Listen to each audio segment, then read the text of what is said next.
Hello everyone. This week delivered two significant developments that have a direct impact on every person who receives Social Security benefits anywhere in the United States. I want to make sure this information reaches you personally, because the vast majority of people haven't heard a word about it. Not through the nightly news broadcast, not through their financial institution, and not from the Social Security Administration itself.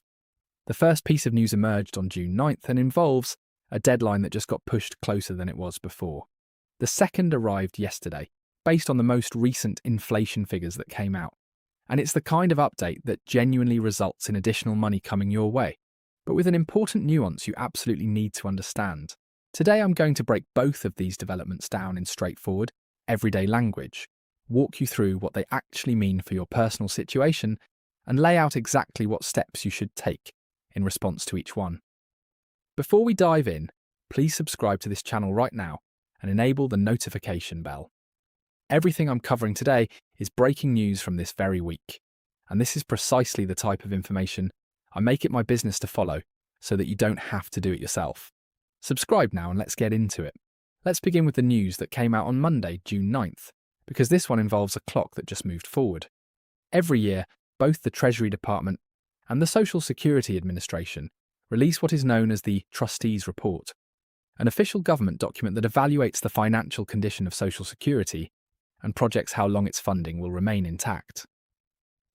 This year's report was published on June 9th, and the central figure you need to know is 2032. That is the year when the Primary Social Security Retirement Fund, formerly referred to as the OASI Trust Fund, is now projected to exhaust its accumulated reserves. Here is why the date in this year's report carries more weight than the figures from previous years. The depletion projection moved forward again. In the report from last year, the estimated date of depletion was set at the first quarter of 2033.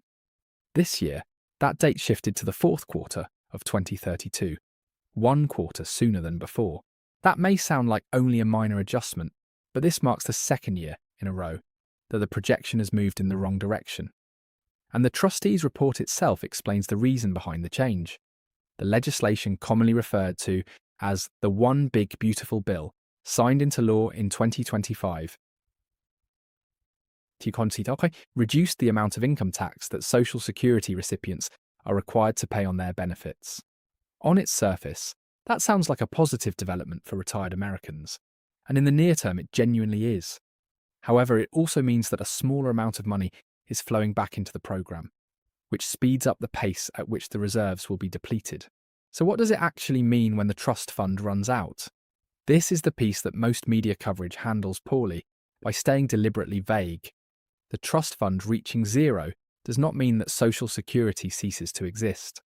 The program will continue collecting payroll taxes from every working American in the country. What it does mean is that those ongoing payroll tax revenues alone are only projected to be sufficient to cover 78% of what beneficiaries are legally owed, which means that if Congress takes no corrective action between now and that point, benefits would be automatically reduced by 22% across the board for every single recipient, without regard to age, health status, or how many years they have been receiving payments. Based on the current average Social Security benefit of $1,981 per month, a 22% reduction translates to $458 fewer dollars every single month. For a recipient currently collecting $1,500, that's $330 less each month. For someone receiving $2,500, it comes to $550 less per month. This is not a projection about what might happen to some unrelated group of people down the road. This is a projection that applies directly to every current Social Security recipient, and it is now fewer than 7 years away. AARP responded on June 9th with an official statement calling on Congress to pursue immediate bipartisan action. The American Academy of Actuaries and the Bipartisan Policy Center both released reports within the following 24 hours, observing that the window available for gradual and manageable reform is continuing to narrow, and that the longer Congress delays taking action, the more severe and disruptive the changes will inevitably need to be when they finally do act. What does all of this mean for you in a practical, day-to-day sense right now? If you are already receiving Social Security payments, the single most important thing to understand is that nothing is changing today, tomorrow, or in the coming year. The existing benefit structure is fully funded through 2032 under current law.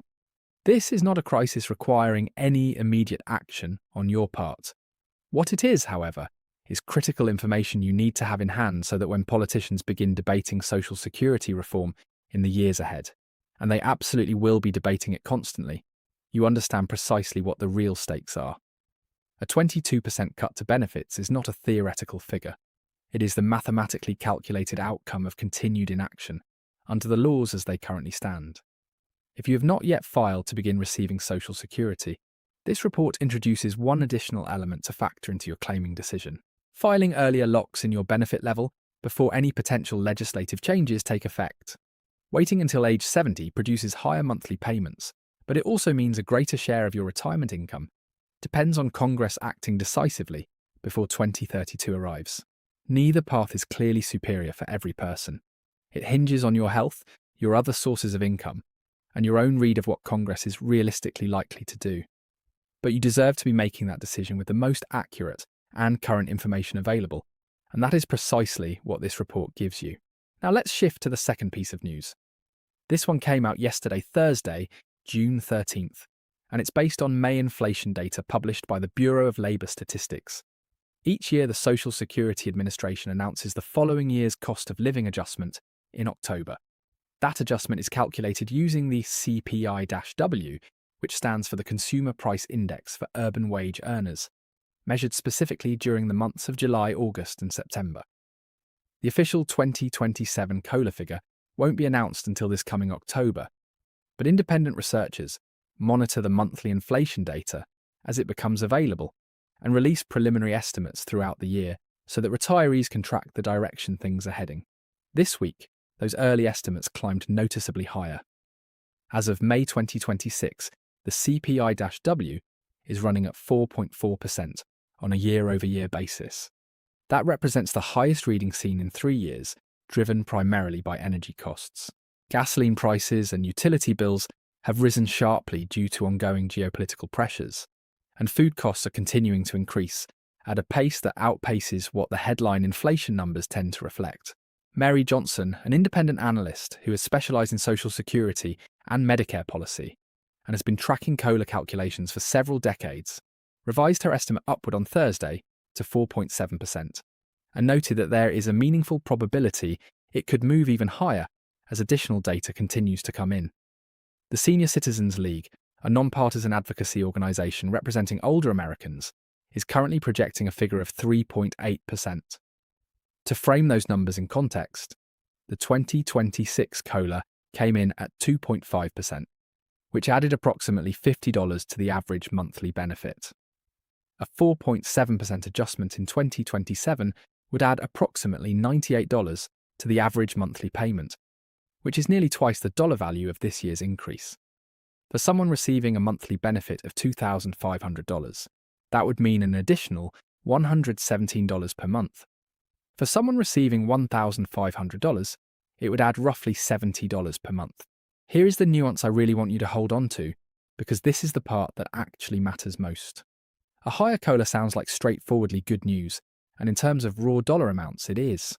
But a higher COLA reflects the fact that inflation has been rising at a faster rate than it was previously. The 2.5% COLA you received at the start of 2026 raised your average benefit by approximately $50. But Johnson estimates that at the inflation levels we're currently seeing as of May, it would actually cost you roughly $94 more per month just to maintain the same purchasing power you had a year ago.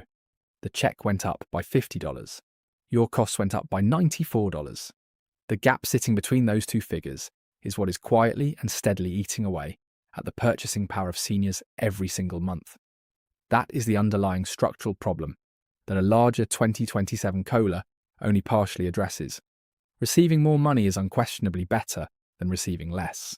But when the cost of groceries, energy, and healthcare is climbing faster than the annual adjustment can keep pace with, more retirees find themselves falling further behind in real terms, despite seeing a larger dollar amount on their payment.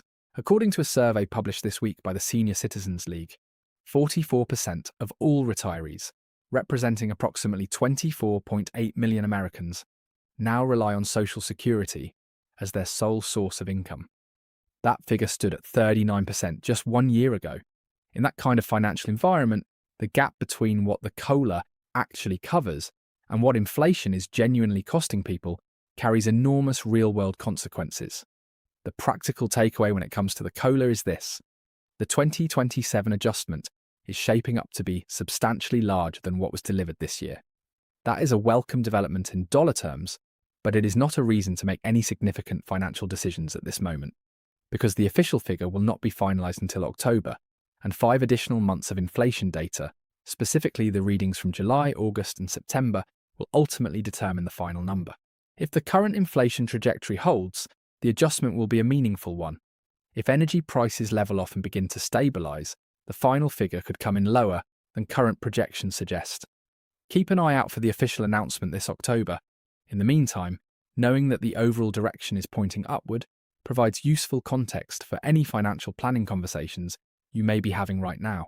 So here is the complete summary for everything that happened this week. The 2026 Trustees Report, released on June 9th, moved the Social Security Trust Fund depletion projection forward to the fourth quarter of 2032, 1 quarter earlier than the previous year's estimate. If Congress fails to act before that date arrives, benefits would be automatically reduced by 22% for every single recipient. The senior tax provisions contained in the One Big Beautiful Bill accelerated this timeline by reducing the volume of revenue flowing back into the program. Nothing is changing for you today, but the window available for gradual and manageable reform is now officially less than 7 years wide, and the 2027 COLA is currently being estimated in a range of 3.8% to 4.7%, based on May inflation figures, which would nearly double the dollar value of this year's increase. However, the final number will not be set until October, and it reflects an inflationary environment that is already compressing the purchasing power of seniors more quickly than most annual adjustments are able to fully offset. Subscribe and share this with someone in your life who counts on Social Security.